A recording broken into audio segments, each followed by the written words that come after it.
บายดีเนาะนี่มีโอกาสเนาะเกือบ2เดือนเนาะเฮาบ่ได้ออกเวลาบ่ได้ลงคลิปนี่คือเจ้าไปเห็นมากให้เนาะพูนอยู่เทิงพุ่นมากให้ก็มักดำเด้เจ้าว่านกอันเข้าอยู่นกควกมันยัง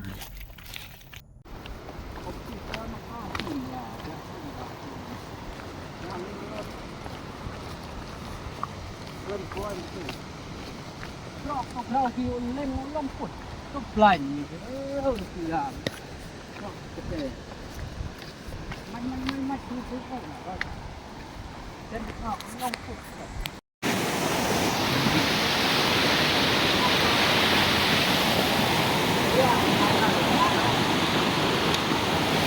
ตัวนี้มันใหญ่แล้ว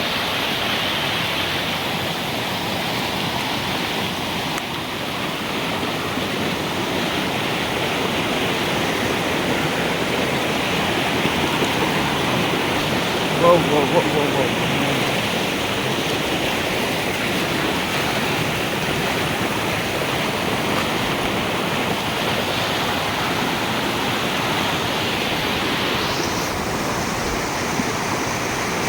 ดีนะ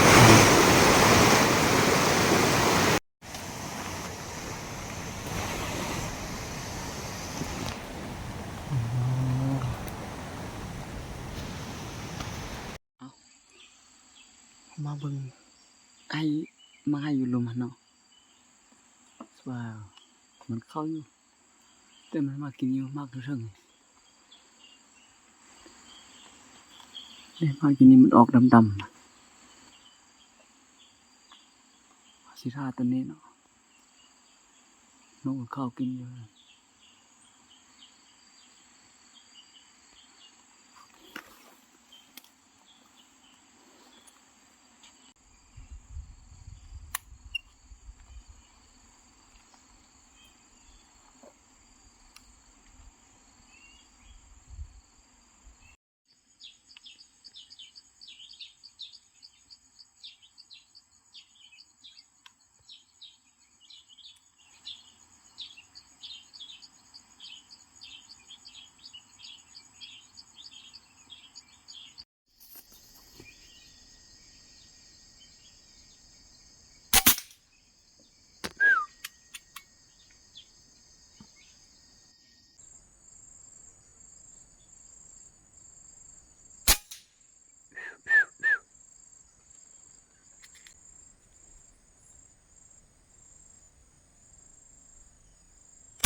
เรียบร้อย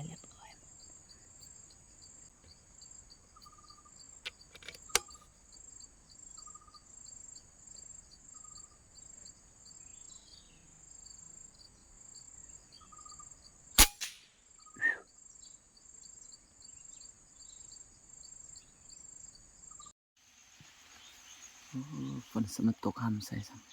ำนกกวก เข้าหลายอยู่นกครัวคันได้ยินอยู่แต่นกก็ได้เข้านกยิง2ตัว3ตัวเนี่ยยิงกับไก่เนาะประมาณ20ปลายเมตรเนี่ย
ไป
เข้าหลายสุดนกครัว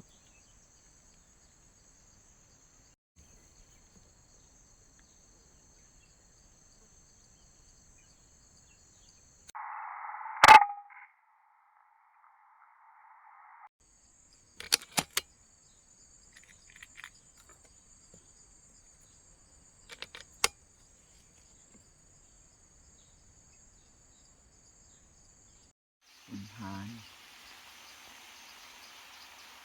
ปั้นสังไอ้คน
ฝนตกใส่นกสวาเขาซัง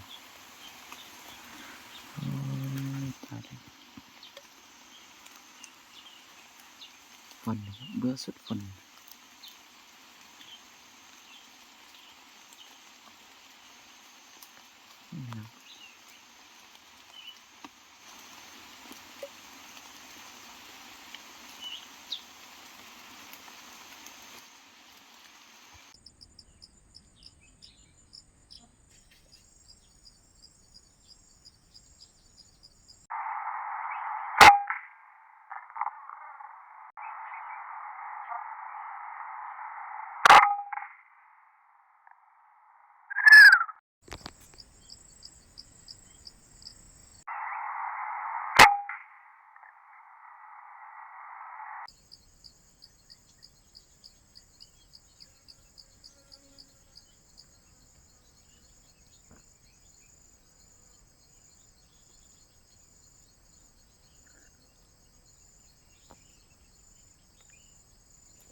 เขาอยู่ได้มันบัง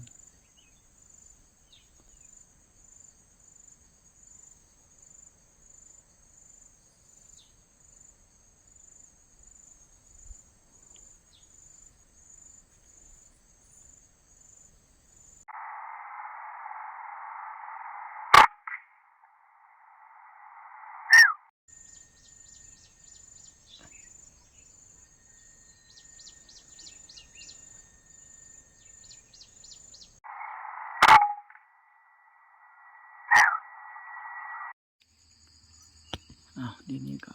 3 โมงแล้วเนาะ3 โมงปลายแล้วนกก็บ่ค่อยได้เข้าแล้ว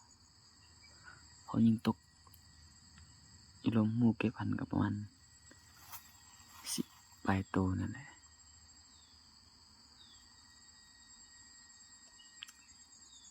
เขาได้นกน้อยเนาะนกโคกยัง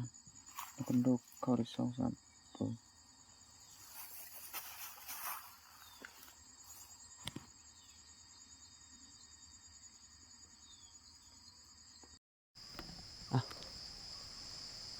ก็4 โมงปลายเนาะเมื่อบ้านก่อนลมก็หมดแล้ว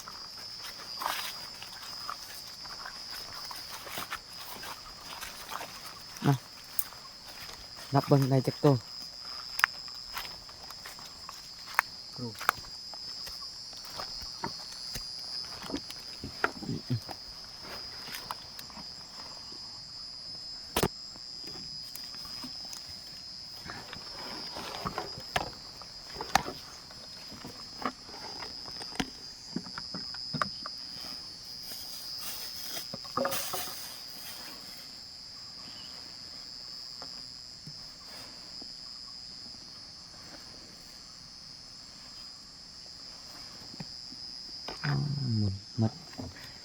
มัดปืนความแห้ง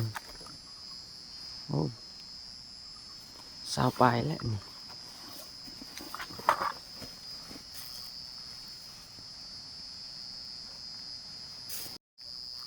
มันตก4 โต อย่างใช่ ท่านบ่ได้เกิน 20 ตัว